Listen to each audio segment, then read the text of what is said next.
बिहार के मुख्यमंत्री नीतीश कुमार ने बहुत ज्यादा मेहनत करी। एक ऐसी विपक्षी एकजुटता, ऐसी ऑपोजिशन यूनिटी जो इंडियन पॉलिटिकल हिस्ट्री के इतिहास में नहीं देखने को मिली, पूरी हिस्ट्री में नहीं देखने को मिली। प्रयास बहुत करे कि कैसे भी करके मोदी के खिलाफ एक मजबूत ऑपोजिशन बनाया जाए, जिसमें सीरियसनेस हो, जिसका एक कैंडिडेट हो, जिसका एक चेहरा हो।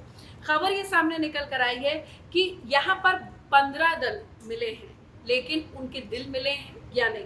ऑपोजिशन यूनिटी जो बात की जा रही है, जो विपक्षी एकता बैठक है, क्या ये फ्लॉप रही या फिर इसमें और पोटेंशियल है और कयास है मोदी के खिलाफ खड़े होने की। इस रिपोर्ट में आपको बताते हैं कि आगे की रणनीति क्या होगी। और कुछ दल ने बॉयकॉट करा, कुछ दल आए नहीं। केजरीवाल का एक एंगल था, ओवैसी का एक एंगल था, लेकिन बाकी दल कुछ बोले नहीं। क्या ये सिर्फ एक मिराज भर है, एक मृगमारीच भर है कि दिखाना है कि ऑपोजिशन यूनिटी है, लेकिन सब अपने अपने पीएम उम्मीदवार चाह रहे हैं। कौन ये चाह रहा है कि ऑपोजिशन का जो कैंडिडेट है यूनाइटेड बीजेपी के कैंडिडेट के अगेंस्ट हो? कौन ये चाह रहा है कि सारी पार्टी मजबूती से आगे बढ़कर विपक्ष की आगे बढ़े और एक फेस हो? और कौन ये चाह रहा है कि नीतीश कुमार को एक्सेप्ट किया जाए यूपीए 3 के, यानी कि नया जो यूपीए होगा उसके समन्वयक, और नीतीश कुमार को क्या कोई पीएम फेस के तौर पर, उम्मीदवार के तौर पर देखना चाह रहा है? क्योंकि सबके अपने अपने पॉलिटिकल एजेंडाज हैं। तमाम बड़ी पार्टीज इसमें आई, लेकिन उनका रुख कोई सोल्यूशन बेस्ड नहीं था। इमोशनल चीजें हुई। लालू प्रसाद यादव फिट देखे और उन्होंने भिंडी की कीमत से लेकर राहुल गांधी की शादी की बात कर ली।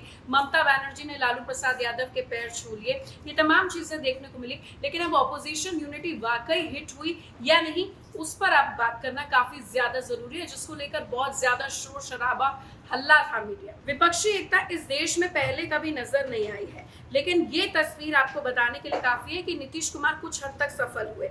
जम्मू कश्मीर से लेकर कन्याकुमारी तक बड़ी पार्टियों के नेता यहाँ पर उपस्थित थे। विपक्षी पार्टियों के अगर दूसरे दल या फिर कांग्रेस के साथ अगर संघर्ष की बात करें तो वहां पर अंतर विरोध था। राहुल गांधी ने भी एक्सेप्ट करा कि मन में विरोध हो सकता है, कुछ विचारधाराएं, कुछ डिफरेंसेस हो सकते हैं, लेकिन हम सब मोदी के खिलाफ एक मंच पर, एक प्लेटफॉर्म पर, एक मुद्दे को लेकर एक हैं। तमाम सवाल निकल कर आए कि विपक्षी दलों का जो गठबंधन है उसमें एका देखने को मिलेगा, टूटेगा तो नहीं, इसका स्वरूप प्रारूप क्या होगा। माना जा रहा है कि विपक्षी एकजुटता के लिए केंद्रीय एजेंसियों का भी बहुत ज्यादा प्रयोग होना है। विपक्षी दलों के लिए ब्रांड मोदी के खिलाफ चेहरा एक बड़ा मुद्दा है।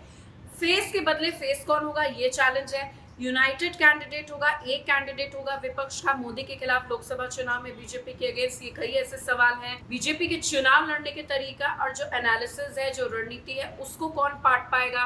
क्या नीतीश उसमें मदद कर पाएंगे? और सबसे बड़ी बात कि वक्त की नजाकत को समझते हुए क्या ये सब एक रह पाएंगे या किसी चुनावी लॉलीपॉप में आ जाएंगे?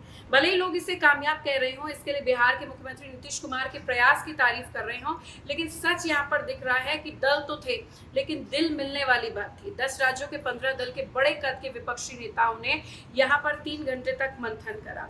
कई चीजों में सैद्धांतिक सहमति बनी, कई चीजों पर विचारधाराएं में जो डिफरेंस था, जो पॉलिटिकल आइडियोलॉजीज में डिफरेंसेस हैं, वो सामने आए। लेकिन अरविंद केजरीवाल का दूरी बनाना, ओवैसी को ना बुलाना और ओवैसी के बयान अपने आप में कई मायने रखते हैं। ममता बनर्जी भी इशारों में कांग्रेस पर कटाक्ष कर चुकी हैं। वहीं दूसरी तरफ अरविंद केजरीवाल, एमके स्टालिन जो प्रेस कॉन्फ्रेंस थी उसमें शामिल भी नहीं हुए। आम आदमी पार्टी की इस मीटिंग को लेकर शुरू से ही तल्ख तेवर देखने को मिले हैं। विपक्षी एकता में कुल मिलाकर 15 दलों के जो नेता है, कई दल के नेता सीएम बैठक से दूरी इनफॉर्मली बना चुके हैं। कुछ को न्योता नहीं मिला, कुछ न्योता मिलने के बाद नहीं आए। अगर आंकड़ों की बात करें तो 250 से ज्यादा सीटें हैं जिन पर ये प्रभाव दिखा सकते हैं अगर ये एकजुट हो। लेकिन ये मीटिंग कहीं ना कहीं फ्लॉप नजर आई, क्योंकि अभी भी कोई भी सैद्धांतिक सहमति की बात की गई, लेकिन एक्चुअल में चीजें नहीं देखने को मिली, एकजुटता नहीं देखने को मिली, एक दूसरे में गतिरोध देखने को मिला। कह सकते हैं कि ये जो एकता या विपक्षी एकता की जो बात थी, ये दिखाने के लिए थी। हाथी के दांत दिखाने के अलग, खाने के अलग है। बहरहाल 12 जुलाई को एक और लेवल की बैठक है, उसमें देखना होगा कि समूचा विपक्ष एकजुट होकर मोदी को पाट पाता है कि नहीं, उस चक्रव्यूह को भेद पाता है कि नहीं, मोदी शाह की रणनीति और मोदी के कद के आगे बराबरी में खड़ा हो पाता है या नहीं, जिसको लेकर लोकसभा चुनाव में एक तीसरे मोर्चे के प्रादुर्भाव, एक थर्ड फ्रंट, एक समूचे यूनाइटेड विपक्ष की चर्चा, लगातार चर्चाओं का बाजार इस पर गर्म है।